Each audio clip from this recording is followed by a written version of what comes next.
Welcome to TVS talks YouTube channel. अगर हमारे इस चैनल पे आप नए हैं तो इस चैनल को सब्सक्राइब करें और वीडियोस पे लाइक्स और कमेंट्स करें। अनुपमा के आज के बुधवार वाले एपिसोड में दिखाया जाएगा कि अनुपमा बापूजी को समझाते हुए कहती है कि आप और बा मिलकर प्लीज़ रहिए एक साथ। इस बारे में मैं अभी बा से बात करके आ रही हूँ, इसलिए आप भी ज़रा इसके बारे में सोचिएगा। फिर अनुज भी ये कहता है कि हाँ अनु बिल्कुल सही कह रही है बापूजी, इसलिए आप इस बारे में सोच कर देखिए। फिर इंदिरा जी भी एक बोलती है कि जब आप लोग एक साथ होकर रह सकते हैं तो अलग अलग रहने की क्या ज़रूरत है। फिर तभी सागर ये बोलता है कि लगता है इस जन्माष्टमी में सबका मिलने मिलाना का टाइम शुरू हो गया है। पहले अनुज जी और अनुड़ी मिले और अब बा और बापूजी की मिलने की बारी है। फिर अनुपमा जाकर कान्हा जी के सामने दिया करती है और धन्यवाद करते हुए कहती है कि धन्यवाद कान्हा जी, मुझे एक नया जीवन देने के लिए और जीने की वजह भी देने के लिए। इतनी सारी प्रॉब्लम्स थी पर आपने एक ही झटके में सारी प्रॉब्लम्स दूर कर दी।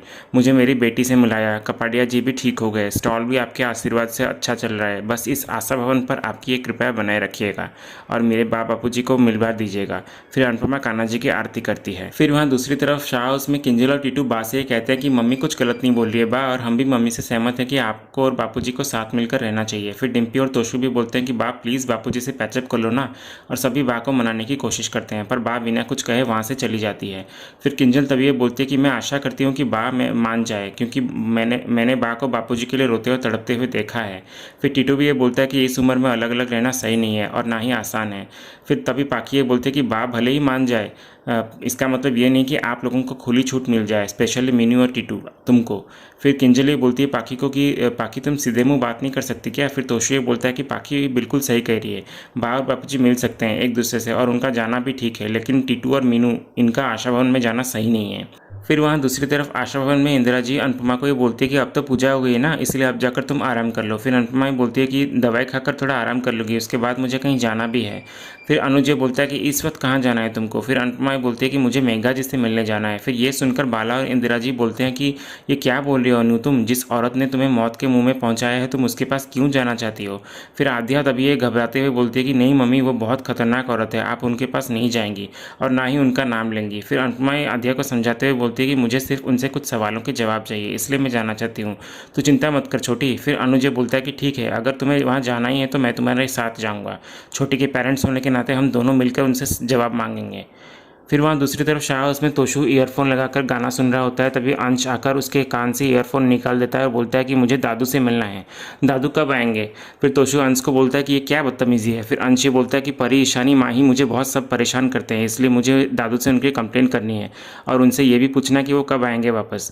फिर बा भी तोशु को ये बोलते हैं कि वनराज को फ़ोन कर, उससे बात करनी है, कितने दिन हो गए उसे गए हुए। फिर तोशु ये बोलता है कि आ जाएंगे वो, और पापा का कोई भरोसा नहीं है, कभी भी आ सकते हैं और बोलेंगे कि वनराज शाह इज़ बैक। फिर तभी कुछ लोग वहाँ अचानक आते हैं और वनराज के बारे में तोशु से पूछते हैं और बोलते हैं कि वनराज शाह कहाँ पर है। फिर तोशु ये बोलता है कि मैं क्यों बताऊँ पापा कहाँ पर है और आप लोग ये जानकर क्या करोगे। फिर तभी तोशु उन लोगों को बाहर निकाल रहा होता है, तभी वो लोग अचानक तोशु को धक्का देते हुए बोलते हैं और बंदूक तानते हुए बोलते हैं कि हाथ मत लगा हमको, और तू बताता है या नहीं। फिर टीटू उनको ये बोलता है कि पापा ऑफिस के काम से बाहर गए हैं, एक बार वो आ जाएँ सब क्लियर हो जाएगा, इसलिए आप प्लीज़ ये सब मत कीजिए वरना हमें मजबूरन पुलिस बुलानी पड़ेगी। फिर वो लोग बोलते हैं कि बुला पुलिस को, और अभी बुला, और ये बोलते हैं कि पुलिस को बुलाएगा तो हमें नहीं वनराज शाह को साथ लेकर जाएगी पुलिस। फिर तभी पाखी उनसे ही पूछती है कि आपको पापा से प्रॉब्लम क्या है। फिर वो लोग कहते हैं कि वनराज शाह हमारे पैसे लेकर भाग गया है और उसने हमसे कहा था कि बहुत बड़ा प्रोजेक्ट लॉन्च कर रहा है और उसमें इन्वेस्ट करने के लिए उसने हमसे कहा था। हमने उस पर ट्रस्ट करके पैसे इन्वेस्ट किए, लेकिन आगे चल के पता चला कि ऐसा तो कोई प्रोजेक्ट ही नहीं था। हम जैसे न जाने कितनों को ऐसे बेवकूफ़ बना के अपना जेब भरता रहा और भाग गया। धोखेबाज है वो एक नंबर का। फिर टीटू ये बोलता है कि पापा धोखेबाज नहीं है, आपको ज़रूर कोई गलतफहमी हुई है उनके बारे में, इसलिए एक बार उनको आ जाने दीजिए, सब क्लियर हो जाएगा। फिर बा भी ये बोलते हैं कि नहीं मेरा बेटा ऐसा नहीं है और उसने बहुत मेहनत करके इस मुकाम पर पहुँचा है वो। फिर वो लोग बोलते हैं कि हम आपके बेटे की तारीफ सुनने यहाँ नहीं आए हैं, यहाँ हम अपना पैसा लेने आए हैं। फिर तोशु उनको ये बोलता है कि पापा वापस आएंगे तो वो आपके सारे पैसे आपको लौटा देंगे, अभी प्लीज़ बच्चे हैं, फैमिली है घर पे, अब जाइए यहाँ से।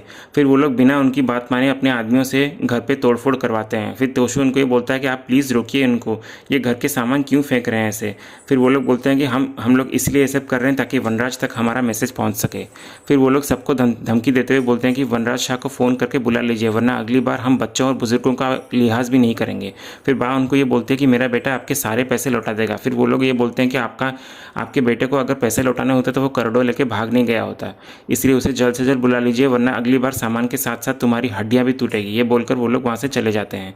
फिर तोशु ये बोलता है कि अगर सच में पापा ने करोड़ों में घोटाला किया है तो फ्रॉड करने में तो वो मेरे भी बाप निकले। फिर तभी वहाँ दूसरी तरफ अनुपमा और अनुज मेघा के घर के डोर के पास पहुँचते हैं। तभी अनुपमा ये बोलती है कि कितनी बार इस घर पर मैं आई हूँ, पर मुझे तब ये नहीं पता था कि हमारी छोटी इस दरवाजे के पीछे है। फिर अनुज ये बोलता है कि अब ये सोचकर क्या फ़ायदा, हमें हमारी छोटी अब मिल चुकी है, इसलिए जो सवाल तुम्हारे मन में है उसका जवाब भी इन लोगों से ले लेते हैं। फिर तभी अनुपमा मेघा के घर की घंटी बजाती है। तभी वीरेंद्र दरवाज़ा खोलता है और बोलता है कि मेघा की तरफ से मैं आप दोनों से माफ़ी मांगता हूँ, वो ऐसी नहीं है, इसलिए आप लोगों से रिक्वेस्ट है कि आप प्लीज़ पुलिस मत बुलवाइए। फिर अनुपमा ये बोलती है कि एक माँ दूसरी माँ से मिलने आई है और मिलकर ही रहेगी। फिर अनुपमा और अनुज घर के अंदर आते हैं। तभी वीरेंद्र उनको ये बोलता है कि मेघा को बुलाने से पहले मैं आप लोगों से कुछ कहना चाहता हूँ। मैं जानता हूँ कि मेघा ने आपके साथ और आद्या के साथ बहुत गलत किया, लेकिन उसने ये इसलिए किया क्योंकि उसकी बेटी उससे खो जाने के बाद उसका मानसिक संतुलन खो चुका है। उसे ये लगता है कि उसकी वजह से हमारी प्रिया हमसे दूर है और इसी वजह से उसने अपने आप को मारने की कोशिश भी की थी। फिर एक दिन हम चाइल्ड वेलफेयर सेंटर में आद्या को मिले और आद्या की शक्ल हूबहू हमारी प्रिया से मिलती है, इसलिए शायद मेघा आद्या को भी प्रिया समझने लगी। मेघा की जिद की वजह से हम आद्या के फॉस्टर पेरेंट्स बने और उसे हम यहाँ अहमदाबाद लेकर आ गए। जब से आद्या आई है तब से मेघा पहले जैसे खुश होने लगी। मेघा को आद्या के रूप में प्रिया मिल गई और मुझे मेरी पुरानी वाली मेघा मिल गई, लेकिन धीरे धीरे मेघा की ममता पर उसका डर हावी हो गया, इसलिए वो आद्या में प्रिया को देखने के बदले आद्या को प्रिया बनाने लगी। कहीं वो प्रिया को फिर से न खो दे, इसलिए वो आद्या को कहीं बाहर भी नहीं जाने देती थी, इसलिए उसने आद्या के लिए इस घर को उसके लिए पिंजरा बना दिया था। लेकिन ये बात भी सही है कि मेघा ने आद्या को सिर्फ प्यार किया है, कभी उसने आज तक आद्या पे हाथ तक नहीं उठाया है। फिर अनुपमा ये बोलती है कि ममता कभी गलत नहीं होती और ज़िद कभी सही नहीं होती, लेकिन फिर भी हम दोनों के मन में आप दोनों के लिए हमदर्दी है। फिर अनुपमा प्रिया के कमरे में मेघा को मिलने जाती है। फिर वहाँ दूसरी तरफ शाह हाउस में बाहर बाकी के लोग वनराज के लिए बहुत परेशान होते हैं। फिर किंजल तोशु को बैठते हुए देखती है और आकर तोशु से ही बोलती है कि तुम अकेले नहीं हो जो परेशान हो, घर पे सभी परेशान हैं, इसलिए या तो बा को संभालो या घर का कुछ काम तो कर लो। फिर तोशु बोलता है कि मैं काम करूंगा, पर एक बार पापा को आ जाने दो। फिर तोशु वनराज को फ़ोन करता है, बोलता है कि पापा फ़ोन उठाइए, इतना बड़ा कांड करके अब छुपिए मत। फिर अनुपमा वहाँ मेघा से मिलने आती है और मेघा को देखकर ये बोलती है कि मेघा जी अंधेरे से बाहर आइए, क्योंकि सच पे रोशनी डालने का वक्त आ गया है। फिर मेघा ये बोलती है कि मेरी ज़िंदगी में तुमने अंधेरा किया है और मेरी प्रिया तुमने मुझसे छीन लिया, तो यहाँ क्या लेने आई हो, जाओ यहाँ से अब। फिर अनुपमा ये बोलती है कि मुझे आपसे बात करनी है। फिर मेघा ये बोलती है कि मुझे तुमसे कोई बात नहीं करनी। फिर मेघा वहाँ से चली जाती है और वीरेंद्र से जाकर कहती है कि ये औरत यहाँ क्या करने आई है, इसे बोलो यहाँ से चली जाए। फिर अनुपमा ये बोलती है कि मेघा जी शांत हो जाइए, मैं आपका दुख समझती हूँ। तभी मेघा ये बोलती है कि अगर आप मेरा दुख समझती हैं तो इसका मतलब आप मेरी प्रिया मुझे वापस करने आई हैं, मेरी प्रिया मुझे दे दो प्लीज़।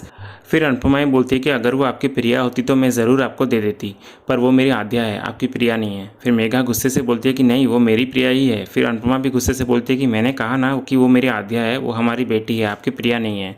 फिर वहाँ दूसरी तरफ आशा भवन में आद्या अनुपमा के लिए परेशान होते हुए कहती है कि अगर मम्मी को कुछ हो गया तो वो मेघा आंटी उन्हें कोई नुकसान ना पहुँचा दे।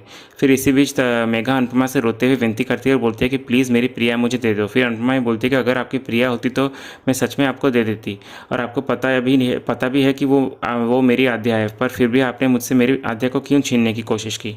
आप फिर से प्रिया को ढूंढने की कोशिश कीजिए, आपको आपकी प्रिया ज़रूर मिल जाएगी। फिर मेघा ये बोलती है कि कहना बहुत आसान है पर करना उतना ही मुश्किल है, और औलाद को खोने का दर्द आप क्या जानेंगे। फिर तभी अनुपमा समर को याद करती है जब उसने समर को खोया था, और मेघा से ये कहती है कि मैंने अपना जवान बेटा खोया है और आप कह रही है कि मुझे औलाद के खोने का दर्द नहीं है, और आपकी बेटी की तो फिर से वापस आने की उम्मीद है, पर मेरे पास तो वो भी नहीं है।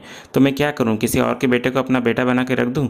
और मेरी आद्या से मैं 5 साल तक दूर रही हूँ उसके खुशी के लिए, और पिछले 6 महीने से मैंने उसे ढूंढा पर कोई उम्मीद नहीं छोड़ी, क्योंकि बच्चे माता पिता की जान होते हैं और उनके सहारा होते हैं, और किसी से किसी की उम्मीद छीनना बहुत पाप है मेघा जी। बच्चों की भी अपनी मर्जी होती है, ऐसे कैसे आप किसी और की बेटी को अपने पास रख सकते हैं। लेकिन आपको यह सब कुछ दिखाई नहीं दिया, आप एक माँ होकर ऐसा कैसे कर सकती हैं, और आप एक माँ से मुजरिम कैसे बन गई। फिर अनुपमा बोलती है कि मेघा जी मैं बस यही चाहती हूँ कि आप अपनी बेटी प्रिया के फ़ोटो पे हाथ रखकर कहिए कि क्या मेरी बेटी जब यहाँ पर आपके साथ थी खुश थी क्या। फिर मेघा रोते हुए बोलती है कि नहीं, वो खुश नहीं थी। फिर अनुपमा बोलती है कि अगर वो खुश नहीं थी तो आप फिर भी उसे ज़बरदस्ती अपने साथ रखना चाहती थी, क्यों। ये लालच है आपका, आप मेरी बेटी के साथ ज़बरदस्ती करती थी। पूरी दुनिया ने मान लिया था कि मेरी बेटी ज़िंदा नहीं थी, पर फिर भी मैंने उसे ढूंढा, पर आपने अपनी प्रिया को कैसे नहीं ढूंढा। पूरी दुनिया के सामने आपका विश्वास कैसे हार गया। ये आपने अपने साथ ही नहीं अपने बेटी के साथ भी धोखा किया है। फिर मेघा ये बोलती है कि नहीं, मैंने अपनी प्रिया के साथ कोई गलत नहीं किया, कोई धोखा नहीं किया। फिर अनुपमा बोलती है कि अगर नहीं किया तो आपने अपनी बेटी को क्यों नहीं ढूंढा। आपको अपनी बेटी की हमशक्ल चाहिए, अपनी बेटी नहीं चाहिए।